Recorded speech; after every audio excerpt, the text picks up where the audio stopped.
Hi உறவுகளே, வணக்கம் உறவுகளே. நேத்து நம்ம மட்டன் பிரட்டலுக்கு தேவையான பொருட்கள் பார்த்தோம். இன்னைக்கு எப்படி பண்றாங்கங்கிறத சொல்றேன் ஃப்ரெண்ட்ஸ். நான் மிளகு போட்டுக்கிட்டாங்க, எண்ணெய் ஊத்தி மிளகு போட்டுட்டு வரமிளகா போட்டுட்டு நறுக்கி வச்சிருந்த வெங்காயத்தை போட்டாங்க தாளிக்கிறதுக்கு.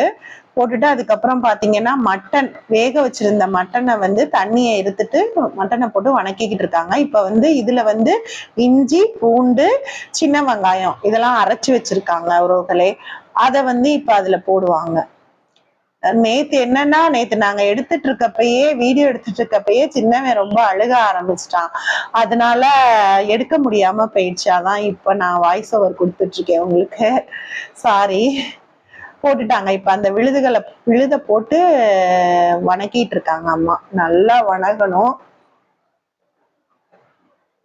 நல்லா இருக்கும், ரொம்ப நல்லா இருக்கும். இது அந்த சாந்த போட்டு சாப்பிட்டீங்கனாலே நிறைய சாதம் சாப்பிடலாம். ரசம் சாதம், தயிர் சாதம், சாம்பாரோட வச்சு சாப்பிட்றதுக்கெல்லாம் நல்லா காரசாரமா நல்லா இருக்கும் உறவுகளே. இந்த மட்டன் பிரட்டல் நல்லா சமைப்பாங்க அம்மா விதவிதமா.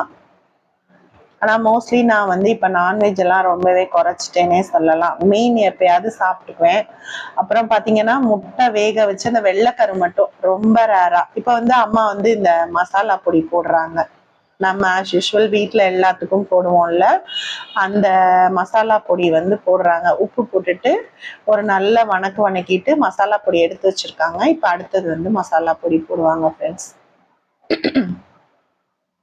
இப்ப மசாலா பொடி போடுறாங்க.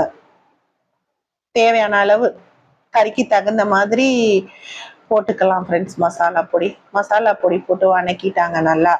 எல்லாருமே வீடியோ பாக்குறீங்க உறவுகளே. ஆனா கொஞ்சம் சப்ஸ்கிரைப் பண்ணிட்டு பாருங்க. அதே மாதிரி கமெண்ட் பண்ணுங்க. கமெண்ட்ஸ்ல உங்களுக்கு என்ன டிஷ் வேணும் அந்த மாதிரி சொன்னீங்கன்னா நாங்க போடுவோம் ஃப்ரெண்ட்ஸ். அந்த மாதிரி என்ன மாதிரி போடணும் அப்படின்னு சொன்னீங்கன்னா, தேவைன்னா இந்த வேக வச்ச தண்ணியை ஊத்திக்கலாம். நம்ம தேவைப்பட்டுச்சுன்னா ஊத்திக்கலாம். இப்ப அடுத்தது மிளகாய் தூள் தேவையான அளவு போட்டுக்கணும்.